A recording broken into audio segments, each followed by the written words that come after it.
El Salvador es el peor país del mundo.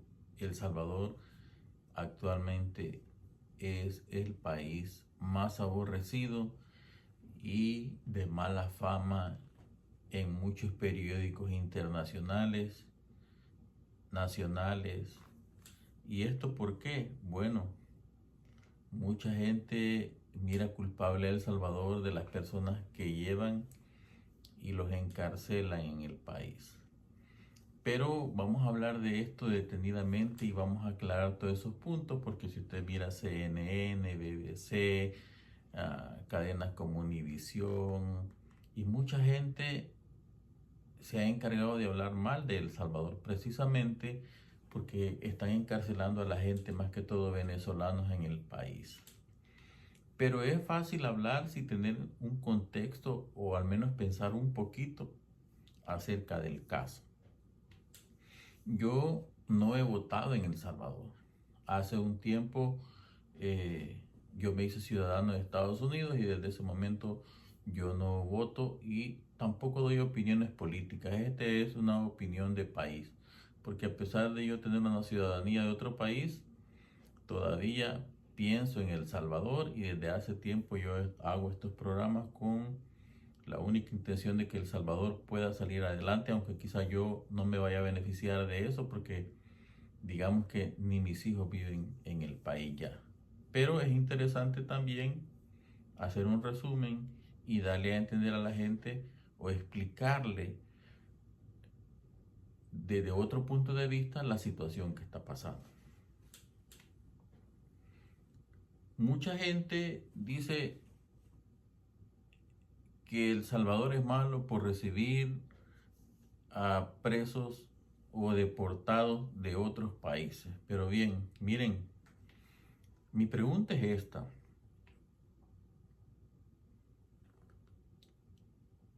Hay gente también detenida en Panamá. Hace un tiempo Estados Unidos comenzó a trasladar a cientos de personas migrantes a Panamá y estos están ahí. Incluso hay una foto donde están en un hotel sin poder salir. ¿Por qué nadie habla de Panamá? ¿Por qué solo de El Salvador? También tienen un centenar de migrantes asiáticos que desde febrero están encerrados en un albergue en Costa Rica. ¿Por qué nadie habla de Costa Rica? ¿Por qué nadie habla de Panamá? ¿Cuál es el problema con El Salvador? Si en Panamá los tienen encerrados y también en Costa Rica, ¿por qué no hablan de esos países? ¿Por qué solo El Salvador? Ese es el punto. O sea, ¿cuál es el odio? ¿Cuál es el rencor con el país? El Salvador hace un tiempo se liberó de las pandillas y es un país donde la gente camina con tranquilidad. Que las cosas económicas no estén bien, ese es otro mundo. Pero El Salvador, de ser un país donde mucha gente era ah, casi masacrada a diario y que pase ahora a no tener homicidios, pues a algunos no les gusta. Porque yo los invito a eso. ¿Y por qué no hablan de Panamá? ¿Por qué no hablan de Costa Rica? Ahora, hay un detalle. Dicen los venezolanos que van a mandar a unos abogados a revisar eso de los que están detenidos en El Salvador. Pero como dicen, ¿verdad?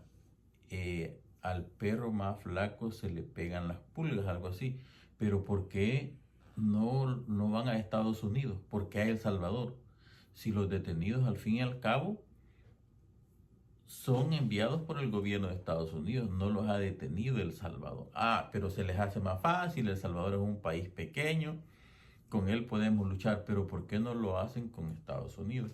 Entonces uno tiene que pensar en eso. Y para las televisoras internacionales, espero que llegue esto también, yo quiero hacer una aclaración. Miren, los países, las potencias de Europa están preocupados por los aranceles. Canadá está preocupado por los aranceles o los impuestos que Estados Unidos va a poner. Y aquí viene la pregunta del millón. ¿Qué creen ustedes que hubiera pasado si El Salvador hubiera dicho no a Estados Unidos? ¿Qué creen ustedes que hubiera pasado? Entonces yo les invito a que utilicen la cabeza, que piensen. Simple y sencillamente, para comenzar, se les hubiera quitado el TPS a los salvadoreños. Y aproximadamente son 250,000 salvadoreños que aportan, que envían sus remesas a El Salvador. Ustedes tienen la mínima idea de cuál hubiera sido la catástrofe económica que hubiera pasado, el gran problema que hubiera pasado. ¿Por qué?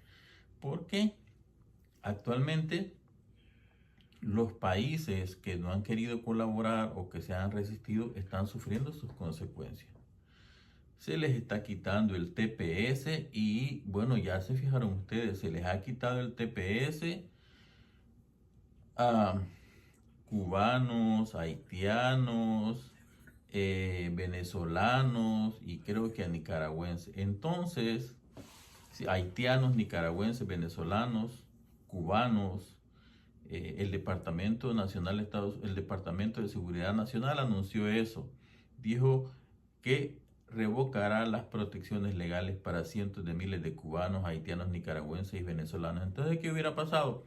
El Salvador no colabora, le quitan el TPS y le aumentan los aranceles o los impuestos.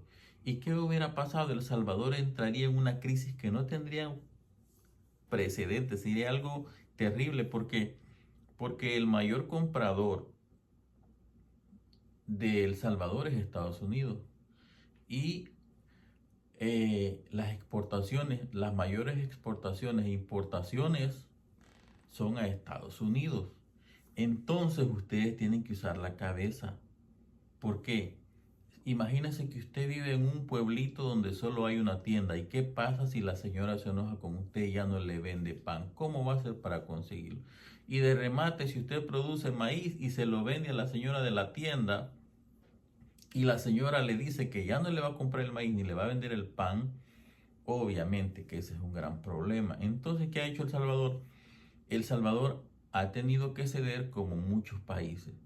El punto aquí es de nuevo por qué todo mundo habla de El Salvador y dicen, lo mandaron a El Salvador y él no tenía culpa de nada y está encarcelado, como si El Salvador anda agarrando a la gente en Estados Unidos. El Salvador solo es un receptor y El Salvador tiene que hacerlo porque ya les expliqué qué pasa. El Salvador no se puede resistir. Si se resiste, lo primero serían los aranceles, no exportación, no importación y la gente sin TPS sería un caos. Entonces, antes de hablar, de dar una opinión, usted tiene que pensar. Y les voy a decir algo.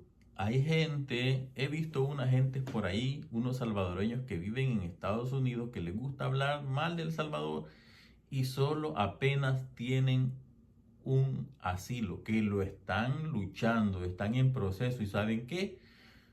Porque ustedes no sabían, los procesos de asilo y refugio están detenidos. La Green Card para esas personas está detenida. Así es que estas personas que hablan mal del Salvador tienen que tener cuidado porque a lo mejor no les aprueben su residencia y los deporten para El Salvador. Y yo no estoy diciendo, y de hecho yo nunca he mencionado el nombre del presidente porque yo no estoy a favor de un presidente ni en contra. Yo lo único que quiero es, como les digo, sin estar en El Salvador, lo que quiero es que El Salvador pueda salir de donde está, para que la gente que ha sufrido tanto, primero sufrió la guerra, después las maras, ahora pueda tener un poquito de paz. Entonces, este video es para las grandes televisoras que se ponen a criticar, que se ponen a hablar, pero ya les dije, ¿ustedes creen que el presidente de El Salvador tendría opción si se niega a recibir? No tendría opción y ustedes saben cuáles serían las consecuencias. Ah, pero claro, ahora todos hablan o están en contra de El Salvador, pero si El Salvador no los anda agarrando, El Salvador solo los tiene ahí. ¿Por qué no vienen a Estados Unidos y se ponen tú a tú con Estados Unidos? Claro, El Salvador es más pequeño, quieren luchar con El Salvador, creen que las cosas van a ser más fáciles. Eso es lo que está pasando. ¿Por qué los abogados que mandan a El Salvador no los mandan a Estados Unidos? Entonces hay que pensar en eso. Y solo les voy a dar una idea.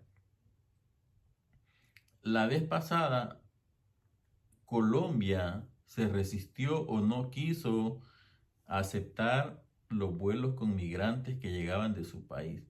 Pero al final, ¿qué pasó? Terminó cediendo porque se restringieron las visas que estaban para las personas colombianas y aparte de eso, este, tuvieron ellos que mandar sus aviones para que llegaran. El punto es que al final el gobierno colombiano terminó aceptando, es que no tienen otra opción. ¿Qué pasó con el presidente Nicolás Maduro que no quería recibirlo? Bueno, también se negó, pero terminó recibiendo. Desde el 8 de marzo se había negado a recibirlos, pero luego que el Departamento del Tesoro informó la suspensión de la licencia para que la petrolera Chevron continuara exportando el petróleo, ¿qué pasa? Venezuela terminó cediendo. Entonces imagínense ustedes qué pasa. Les voy a decir algo. Yo creo que en El Salvador se ha actuado muy inteligente porque es como cuando su abuelita lo mandaba a hacer un mandado y usted se resistía. Al final, su abuelita lo terminaba castigando y usted terminaba haciendo el mandado. En El Salvador se ha cedido y se está aprovechando y se está sacando beneficio de eso. Y aparte de eso, sus ciudadanos siguen utilizando el TPS. Entonces, antes de que las cadenas internacionales y usted siga hablando, tiene que pensar. Y tiene que saber que El Salvador es un país pequeño y ustedes creen que acaso El Salvador tiene margen de maniobra para decir, no, no lo vamos a recibir. ¿Creen ustedes? Si la Europa está preocupado por los aranceles y por las medidas, Canadá está preocupado y no digamos El Salvador.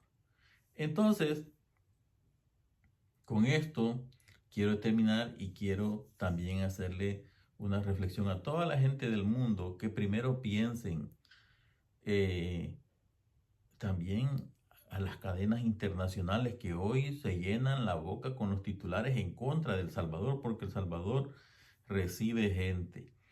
Ahí miro yo que dicen, era inocente y lo mandaron a El Salvador, pero si El Salvador no los anda agarrando, El Salvador solo los tiene ahí. Y ya le expliqué cuál es la situación, qué pasaría si El Salvador se resiste. El Salvador no tiene la capacidad para resistirse. Entonces, un llamado a todos ustedes para que antes de criticar reflexionen y un mensaje también para las grandes televisoras y las cadenas internacionales que dejen su amarillismo y su odio en contra de El Salvador. Y para usted también que mire en otra parte. Si las grandes potencias han cedido, ¿cree usted que no va a ceder El Salvador, que solo tiene 21.000 kilómetros cuadrados, que tiene 250.000 ciudadanos salvadoreños gozando del TPS y que sus exportaciones e importaciones van a Estados Unidos? Entonces, esa es cosa que hasta un niño de tercer grado puede entender. Cuídense y nos vemos hasta la próxima.